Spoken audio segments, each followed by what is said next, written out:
Tonight we're joined with regular Andy. Good evening, Andy. How you going? Yeah, I'm good, pal. How are you? Yep, I'm all good. Thank you. All good. So obviously tonight's show we're going to cover Anthony Joshua undercard because we touched on the main fight on our previous show. We're going to talk about Nicola Oatwell and the start of her British Boxing Border Control journey. And then it's only right that we finish with the world exclusive, which is Wood versus Lara, and start working our way through that. I know me and you have both been in for some stick for comments on Twitter, so it'd be good to put a few thoughts of out on the channel. So let's start with the AJ undercard, Ananda. So I'll leave it in your hands to pick the fights because there's a couple of good ones on there, aren't there? So over to you.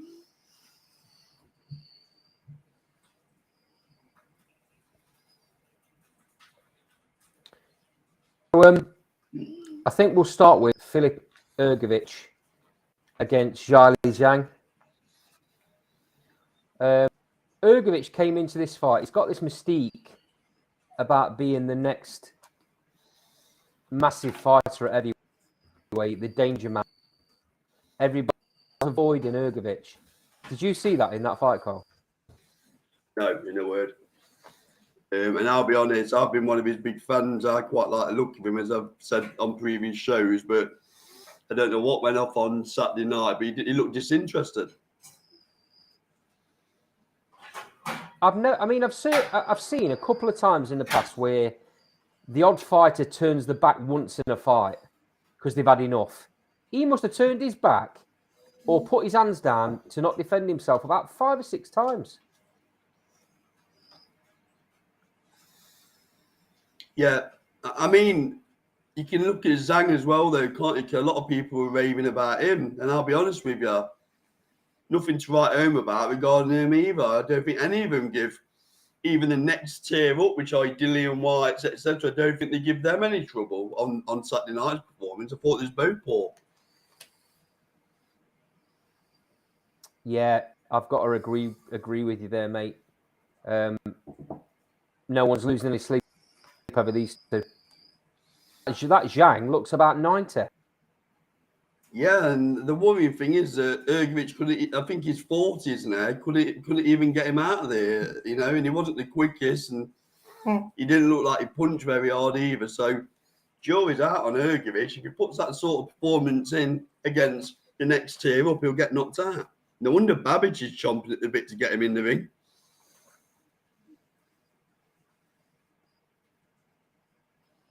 Yeah, I completely agree, mate. I can't.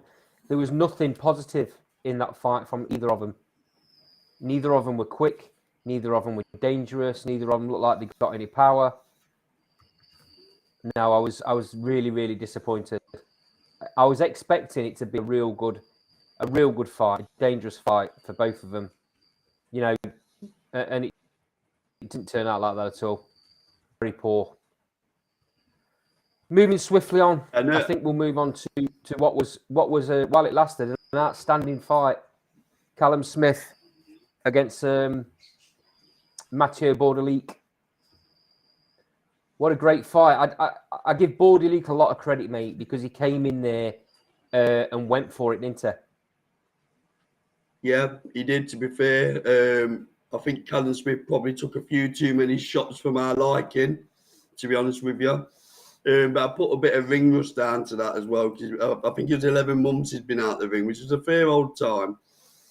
But Callum does what Callum does. He finds a way and gets him out of there. And if he does get better Biev, I know there's a few people in line to jump in before him. I think he knocks better Biev out. I think So I thought it was a very, very good performance by Callum Smith.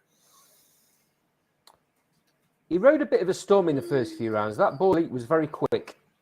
He knew his way around the ring. He was better than people were giving him credit for being, mate. Including me. I said I think he's a bit better, but I wasn't 100% sure. I've not seen much of him, but clearly he's European level, probably. Maybe a little bit better than European level. But when Callum figured him out and timed him, it was good night Vienna, wasn't it? And I think he does At that to first- anybody. Sorry, mate, go on. He does that. He does that to anybody in that division, though, doesn't it? That's how highly I rate him. I think Yeah, I Yard. completely agree with you. That knockdown call, that catch and counter where he caught Border-Leak on the top of the head. Brilliant. And then the left hook to finish it up was fantastic. I totally agree with you. I don't think anyone takes Callum Smith's power in that division. No, and I genuinely think he's growing into the division as well in terms of weight. I think he's still learning the 175 weight, and I think he's growing into it. So he's only going to get more dangerous. There's some mouth-watering fights if they can sort the promotional side out, isn't there? He looks absolutely massive at the weight, mate. I mean, when you see him in there, Border-Leak is a career light heavyweight, and he looked tiny compared to Callum. I'm still staggered that Callum Smith made super middleweight for as long as he did. Staggered, but he's absolutely he's filled out now at light heavy. He looks great. His shoulders are massive. His arms are big, and he's not lost any of his speed. He's not lost any of his timing. He looks like a real monster at that weight, mate. The only fighter, in my opinion, that gives him any trouble is Bivol. Yeah. And that's because of Bivol's ring craft. But I still think that Callum catches him in the end. I think that's a very, very close fight. Yeah. I think, because Bivol, well, you know what I think about Bivol. I've been saying it for about a year on here. I think he's a very, very class operator. Very smooth. But I might be biased, but I do think Callum Smith will get to him. Canelo got enough opportunity to put it on him. He just wasn't good enough to do it at 175. So, and I've said many a time on here, and as you'll agree, I think Callum Smith will beat Canelo at 175. Yeah, and I agree with you, mate. I mean, we said at the time we thought Callum Smith was going to beat Canelo at super mid. A number of factors were brought into that fight. The fact that he got that bicep injury very early on in the fight, where very clever tactics from Canelo, by the way. He was aiming for that bicep. He was aiming for that bicep with them shots, and it did pop. So not only are you fighting one of the best pound for pound fighters, whether he is smaller than you or not, but you're doing it with one arm. But what bottle he's got to carry on through the fight with his bicep burst? I know. And he's got Buddy McGirt in the corner. I'm a big fan of Buddy McGirt. I just thought he was calm and calculated. His performance on Saturday night. I just thought he was very calm, very calculated. He never panicked. I know his opponent got a few shots in, but he never looked troubled, did he? To be honest, he never looked in trouble. So I just think onwards and upwards for Callum Smith. I think he could quite easily clear that division up, should he get the opportunity. Yeah, it's going to be a bit of a juggling act for Matchroom and Eddie Hearn. He's obviously not just got one fighter at that weight, and it is he's got Buatse, and the question is he can only push one mate. The question is, which one's it going to be? Well, while they're waiting for the world belts to become available, wouldn't it be great to have that fight, Buatsi versus Callum Smith? Agreed. Yeah, I completely agree with you, mate. But I don't think it'll happen. I think what Eddie Hearn is hoping for. is that they both win world titles and then they make the fight. See, I think if Callum Smith does beat Beterbiev, when he beats Beterbiev, I can only see a Bivol fight at Anfield. A bit like Lee Wood, who wants to fight at City Ground. I think Callum Smith's been chomping at the bit to get to Anfield. Yeah. And let's be honest, with a strong, scarce undercard, it don't go far short of selling Anfield out with the right marketing. Absolutely agree, mate. Yeah, there's a number of great fighters from the northwest, they can fill that stadium. I absolutely agree. And you're going to have no trouble from Bivol, mate, saying he don't want to fight there. Bivol will fight anywhere. You know, you've seen that. You've seen that with him fighting Canelo. He's not scared, mate. He'll fight anywhere for the right money. You know, and obviously they're all under the same banner at the minute. Yeah. It's just a case of when for me. You've got Yard. Apparently, is in line first with the WBO. Mandatory. Yeah, Frank Warren said it's all done for December in London. You know, he said that a few times now, so you've got to take him at his word that that's probably the case. And then if Yard wants to beat Beterbiev, which he could well do, then you've got the nightmare, haven't you, of the promotional issues. You know, we've seen it before. So I hope you see sense, mate. I hope you see sense and realise it's a gigantic fight and it does massive numbers. Why not share it on the platforms? You could argue Yard versus Smith is bigger than Beterbiev versus Smith. Well, it is, isn't it, from a UK perspective? Yeah. So, yeah, there's quite a lot of possibilities with that light heavyweight division at the minute, isn't there? And you know, it'll all shake out in time. Yeah, very interesting times. Yeah, completely agree, mate. It's going to be interesting to see what Eddie Hearn does now with Callum. Are they going to give him, or are they? They've got to keep him active. Eddie Hearn said that in the post-fight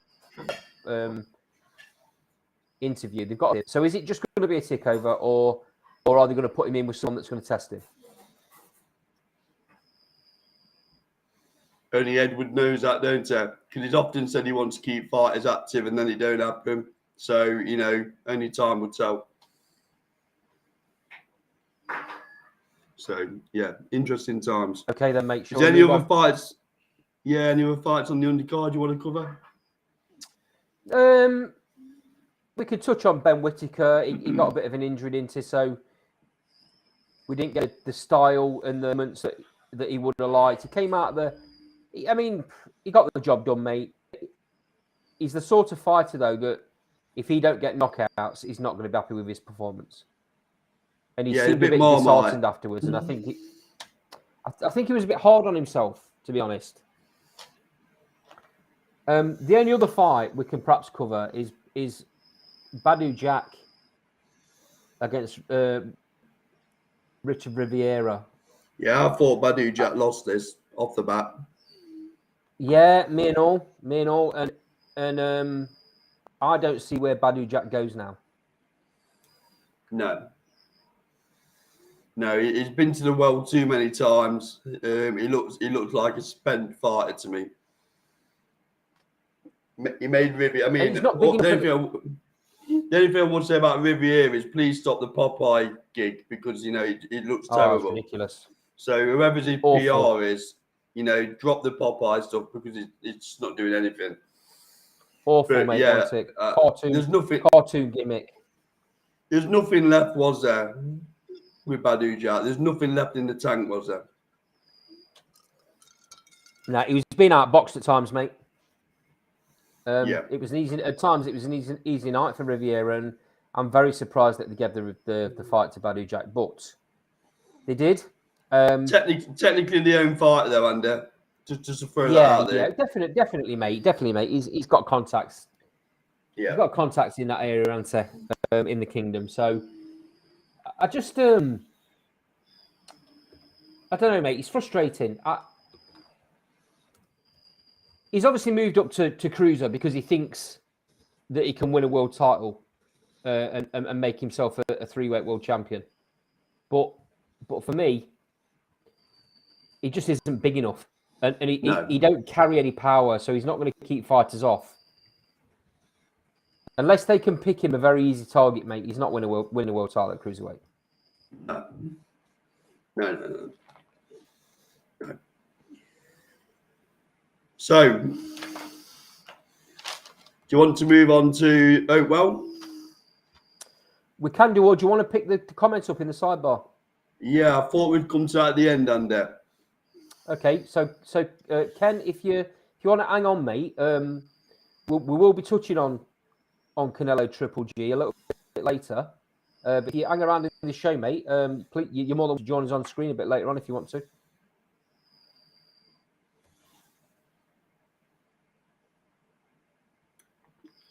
So I thought it was only right with us attending Bramall Lane tomorrow that we have a segment on Nicola Oatwell.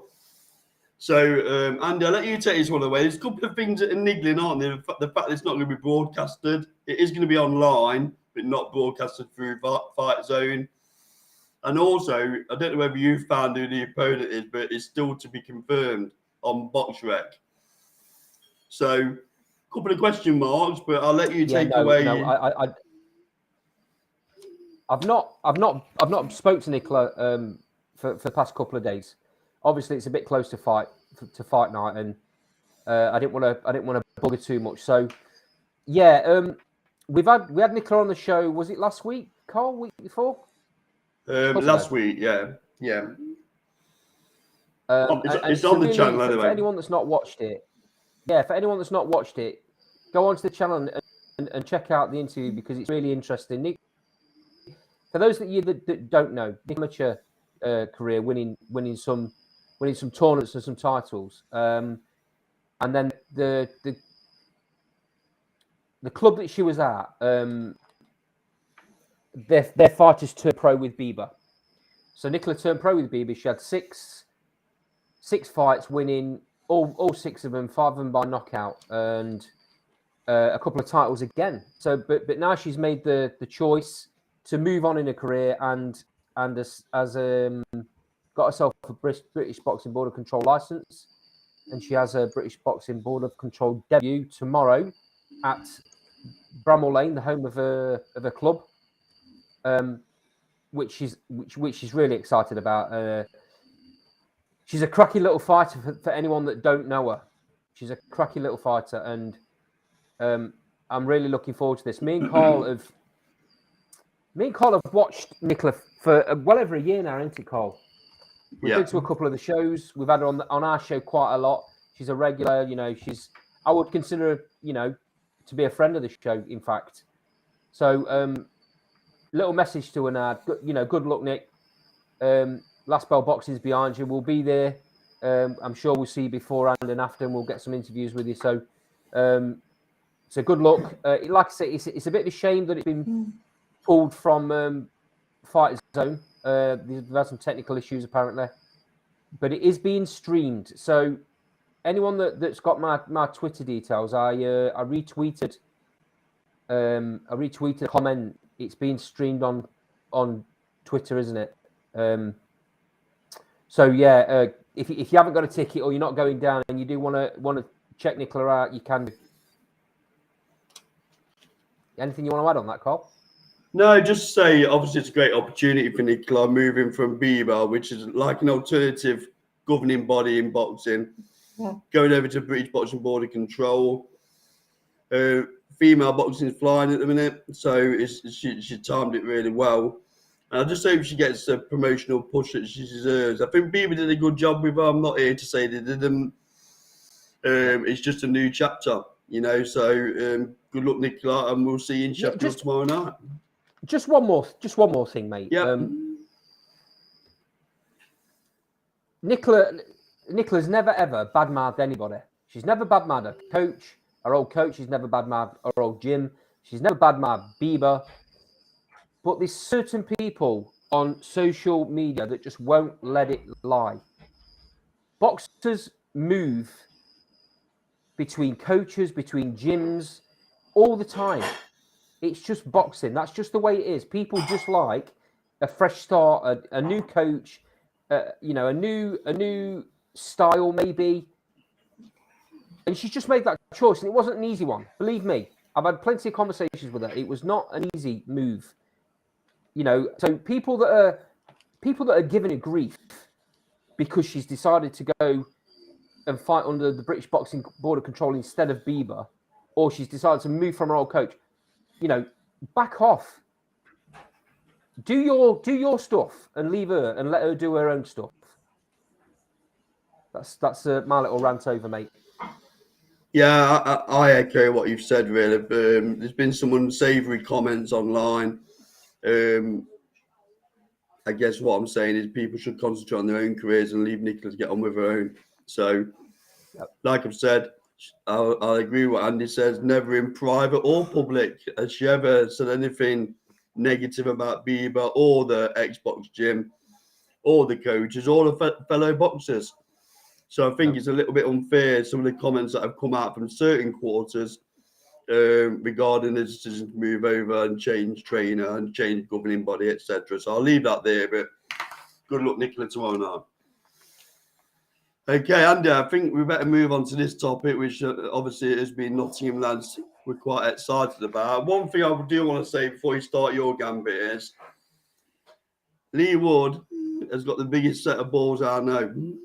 For him to take the Lara fight when he could have gone down an easier path and sat and waited, you know, just shows the guts of the guy, to be honest. And I think the boxing public need to acknowledge that Lee Wood wants to entertain the boxing public.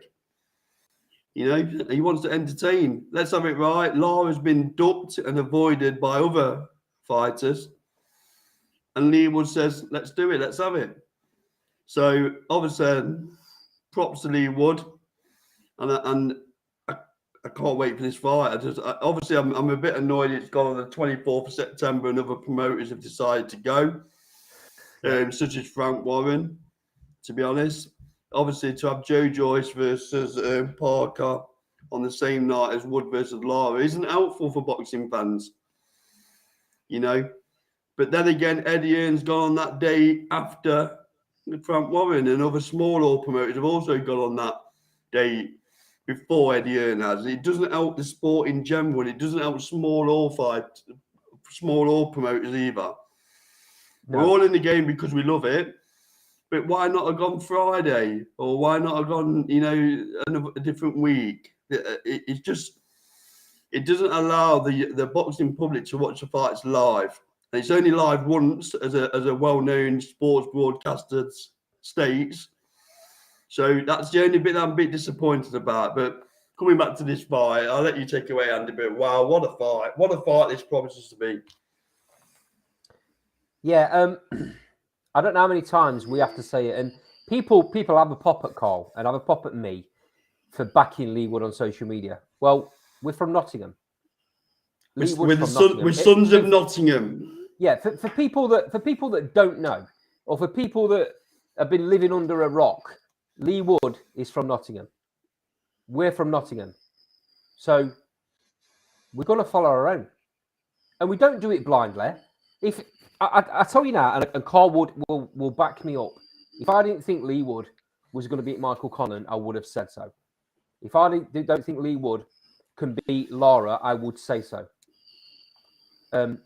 It's not blind faith. It's not we're just going to take his side regardless.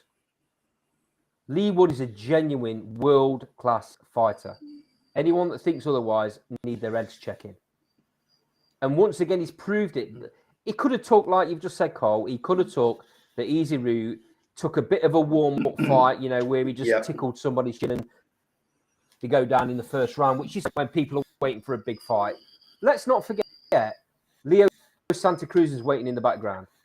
As long as he comes through this fight he's got, if it happens, because it seems as though he hasn't laced a glove up for the best part of 3 years at this weight.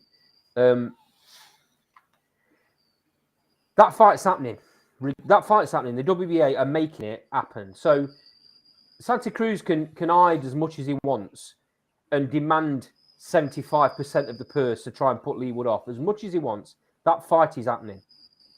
And while we're on the subject, while I'm on my little rant about it, I don't even recognise the WBA super title anymore because he's not fought for it. That title's not been defended. So as far as I'm concerned, there's only one world champion for the WBA, and it's Lee Wood. Anyway, back to the card itself. We'll We'll make predictions on Lee Wood in a sec.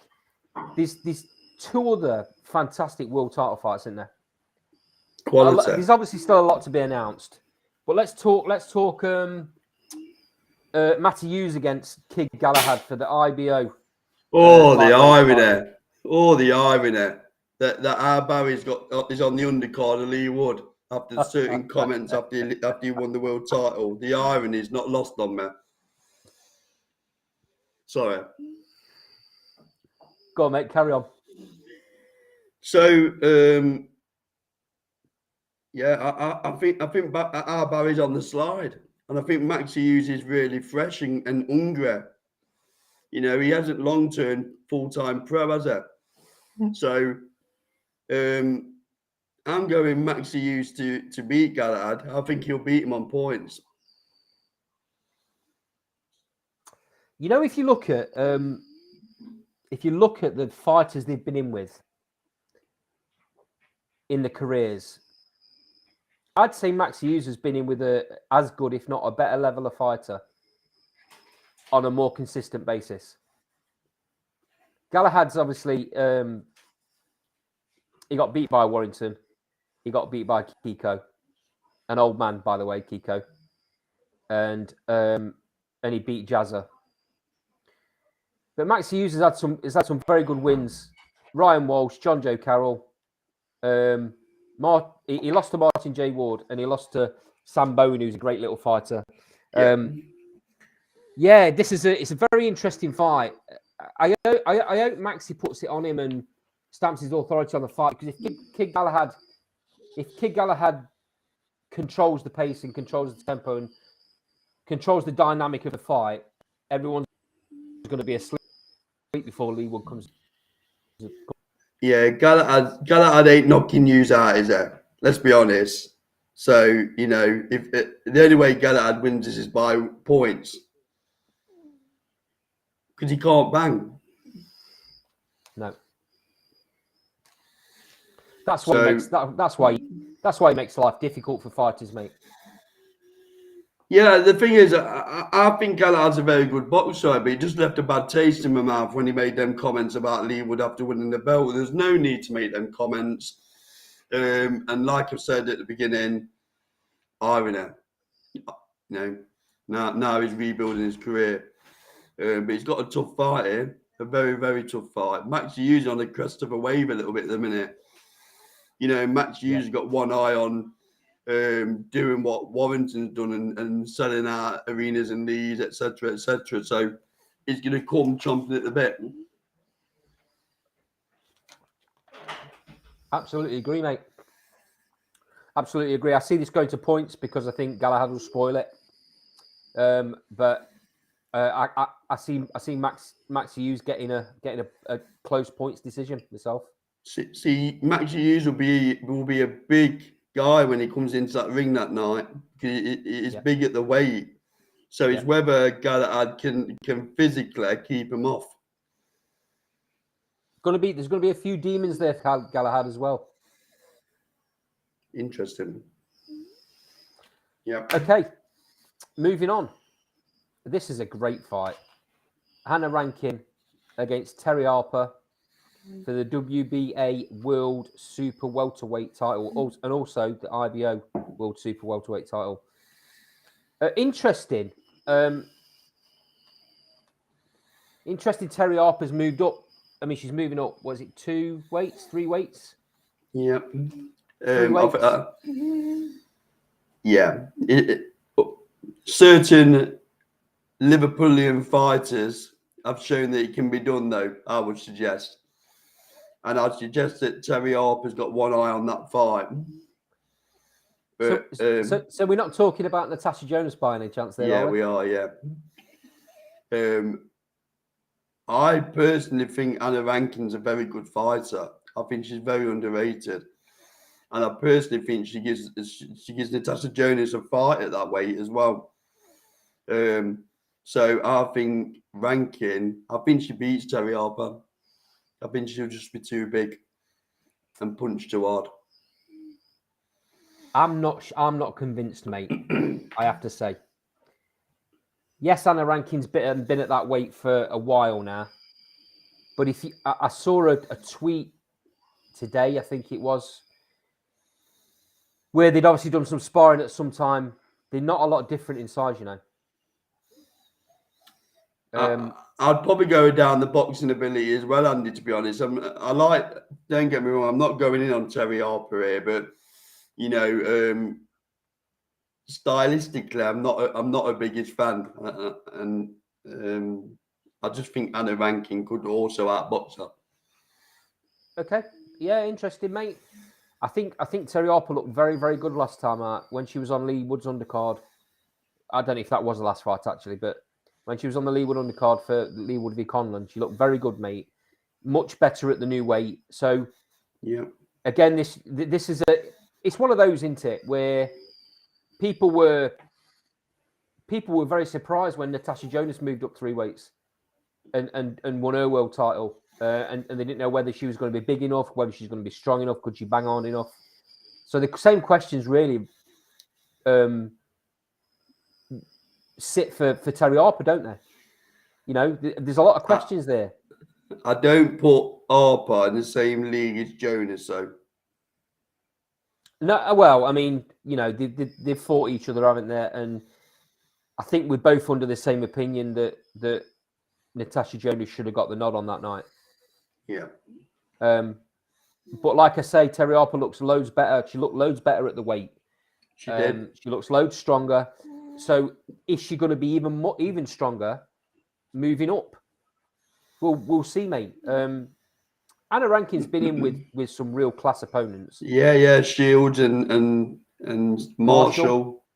She lost to them both, but that's given her a lot of experience at this level, isn't it? I would just use the same analogy that I used with Canelo. I thought Canelo's ceiling in terms of weight was 175, as proved to be right. Yeah. I think Terry Harper might just be going a bit too far up the weights. Yeah, it's going to be interesting to see how she deals with it, mate. But it'll be a cracking fight. Yeah, it will. For how long it lasts. Okay. Moving on to the headliner, which is an absolutely outstanding fight. I mean, we've already spoke about it. I mean, listen, we've gone in on Eddie Hearn for a few times recently for cards, haven't we? Well, I've got to be honest. Props to Eddie Hearn for pulling this card out of the bag, because it's an absolute. The fights that we got up to now are 3 world title fights. You know, a card in Nottingham.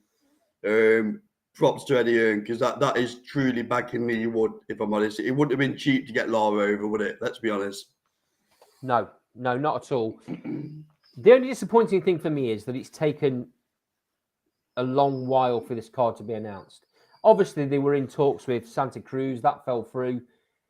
And even though you just mentioned about the fact that he's gone on the 24th on the same night as other shows that are around the country, I believe this slot was waiting for Lee Wood, just in case that Santa Cruz fight fell through.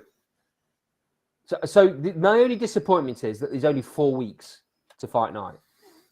Yeah, it's only 4 weeks for tickets to sell. There's only 4 weeks for promotion. It sells out though, Andy. No, yeah, I don't doubt it, mate. I don't doubt that Lee Wood's got the following. And obviously, you're gonna get fighters coming from all over the country for the other world titles as well. I don't doubt that. Well, you've got Leeds, Sheffield, Doncaster, haven't you? Yeah, I don't doubt it, mate. And Scotland as well. Interesting. Scotland for Anna Rankin. So, I don't doubt it, mate. I don't doubt that the card sells out. It's just a shame that we can't have a bit of a longer build-up. But it is what it is. Anyway, back to the fight. I mean, I've already seen a number of people having their opinions on social media, mainly Twitter. They're coming out of the woodwork, Carl. They're crawling the way out from under the big stones.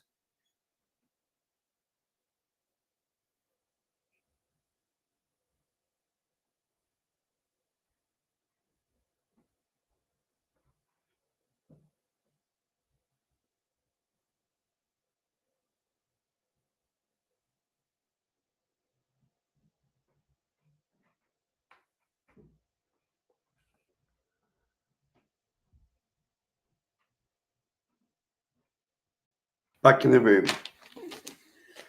Sorry about that, mate. No worries. So what would you just carry on with your point? I was just saying, they're already coming out of the woodwork. They're coming from under, crawling out the way from under these big stones, and giving Lee Wood a load of crap already, saying that he gets sparked out by Lara Deddies and Lee Wood's not world level, blah blah blah blah. How many times have we got to hear this? Well, we've had it with Reece Mould. He wasn't meant to win that fight. Then we went on to Zucan. He wasn't supposed to win that fight, and he won it. Then we went to Conlan, who was going to box Lee Wood all day and all night, and we all know what happened there. So he's part of the course, isn't it? Yeah. You know. Gets a bit tiresome. Gets a bit tiresome, though, don't it? Well, it just gives an opportunity to say our people were wrong again on the Sunday when we do the stream. You know, certain people who are very vocal before Lee Wood fight, when we invite them back on the show, they're nowhere to be seen. So, Yeah. you know, just carry on with your predictions, guys, because it is what it is. So, my prediction for Lee Wood is that he'll knock Lara out in the championship rounds. I know you think it will go a bit earlier. I do. Let's be honest. Lara produced 2 good fights against, on the slide, Warrington. In my view, Lee Wood's a lot fresher than Warrington. I might be biased, so don't bother tweeting me, guys, because, you know, that's my view. I think he beats Lara.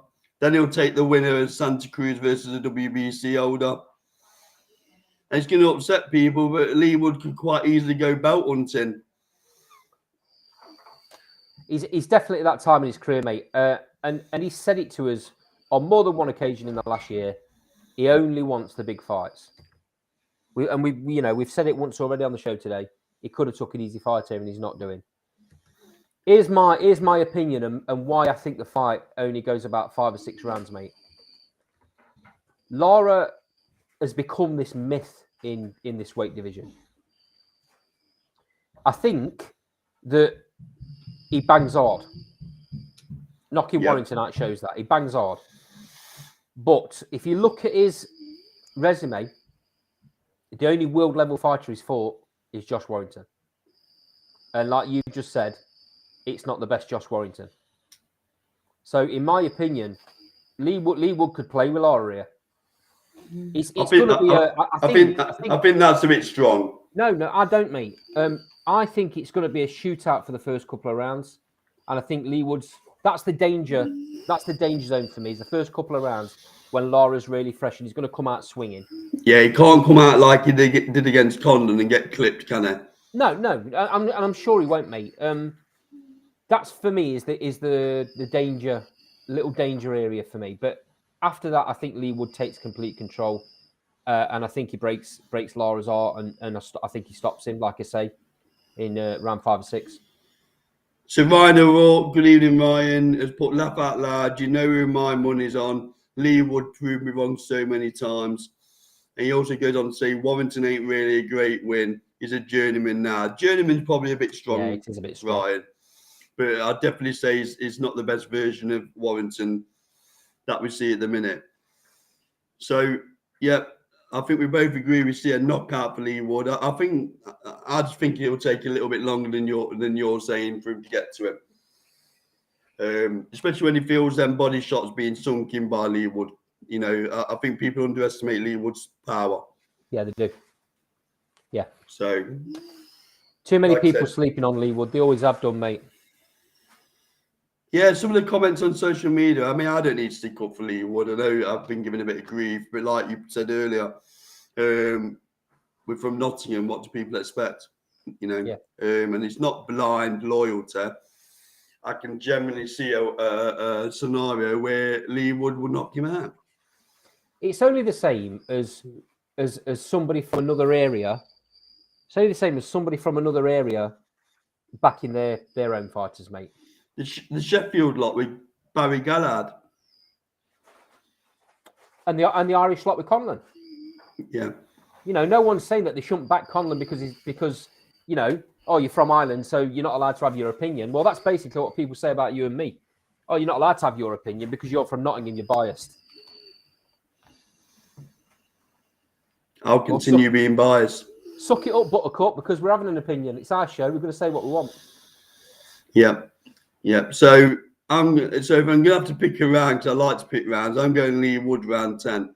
I'm not endorsing gambling, but I will be having a bit of a flutter. I think Lee Wood, mate, is absolutely chomping at the bit to get back out.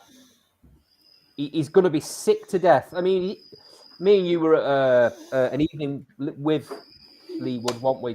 Quite some time ago. When was it, mate? June. Right. So, and Lee Wood was already frustrated with the old situation and wanting it sorted out. Then, so we took a couple of months on. He's going to be even more frustrated. I think he's going to take it out on Laura. I think he's got some pent-up aggression that's going to end up landing on Laura's face. So Ryan says, I think he agrees with our partisan fan view on Lee Wood, because he's put for him it's Callum Smith, so it looks like he's a big Callum Smith fan, which is, we've had Paul Smith Jr. on the show, we've been to the Rotunda and met them. I'm more Liam Smith than Callum Smith, and I did tell Paul Smith that, which didn't get, probably wasn't the smartest thing to do. He took it well, mate. He took it well. I do think Callum Smith's going to be a world title. We covered that earlier on the show, Ryan, so go back and watch it. But we do think Callum Smith's going to knock Beterbiev out if and when he gets hold of him. Ryan, you're welcome to give us your opinion on Callum. Me and Cole think that Callum's very capable of clearing up the light heavyweight division. With Bivol being the one that's going to be a very, very difficult fight, but I still think he comes through that victorious. And I think Carl does. Don't want to speak for you. Do you think? Do you think he dominates? Or you just said it there.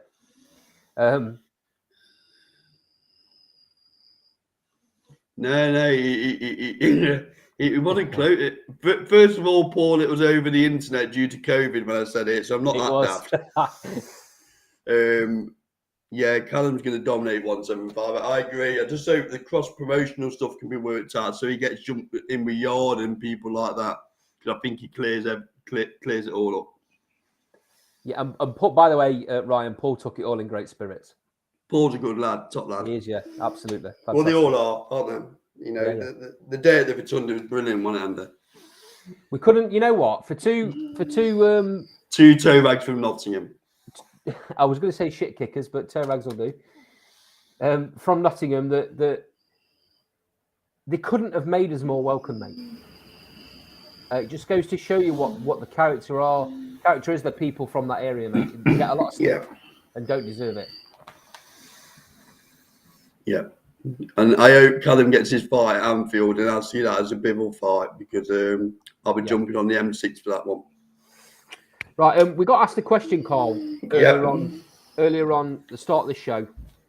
What we thought was going to happen with Triple G and Canelo in this third fight.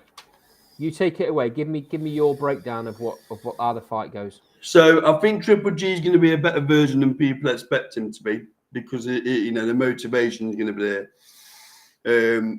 However, my breakdown is that I think Canelo will just get to him. I see Triple G having some early success, but I think Canelo is going to stop him. I don't see Triple G getting past round 9. So I personally think that Canelo is going to break him up, to be honest. Break him up, and I think it'll be a stoppage in round 9. Triple G is just too old for me. So Ryan's put Canelo inside 6. I'm a little bit concerned for Triple G here, mate. He looked an old man in that last fight, and if he comes in, he's going to train his skin off. There's no two ways about that. But Father Time catches up with people, and I think it's caught up with Triple G. And I just hope he makes a fight of it, and I hope it's not just an absolute battering because Triple G is a very, very tough character. and he isn't gonna fold easy. He will take a beating before he goes down, and I just hope, for Triple G's sake, it's not one of those sad nights where you're watching an extremely good fighter, one of the best middleweights. You could argue one of the best middleweights of all time, unfold in front of your eyes. Yeah. Do you know what I draw parallels with? I think it might play out a bit like Pacquiao versus Ugas, where Pacquiao just, Father Time's caught up. The reason why I'm going around 9 is because it may just have been a little bit of ring rust in there, which gives Triple G a bit more longevity in the fight. So that's why I'm saying he'll have his odd little bits of success early on, but I just think as the fight goes on, Canelo will take over. Let's not sleep on Canelo. I know Bivol dealt with him at 175, but it's a different beast at 168, isn't it? Yeah.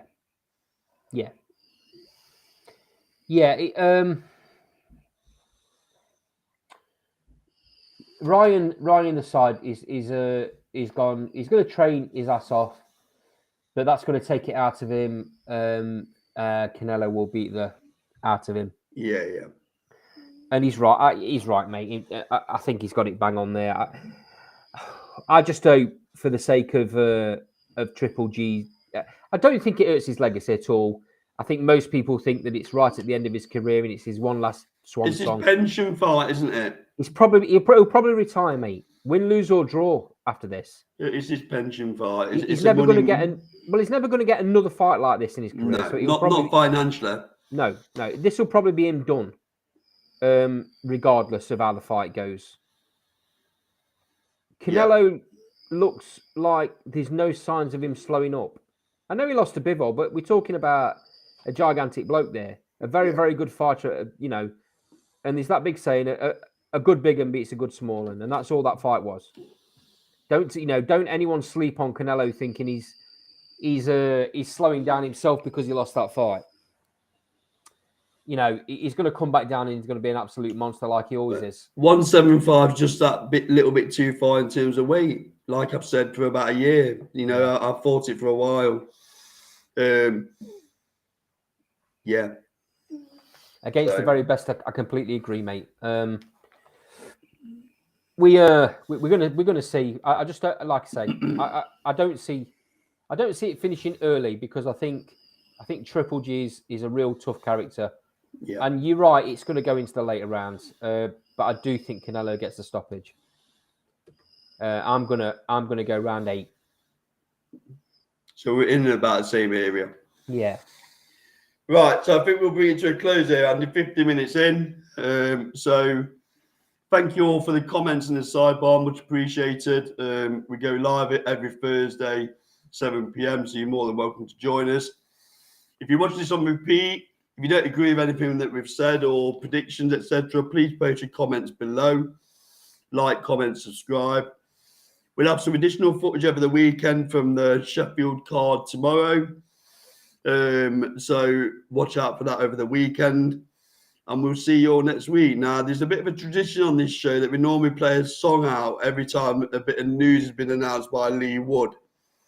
So we'll be doing that again tonight. So I'll leave the music to play to the end, and we'll see you next week.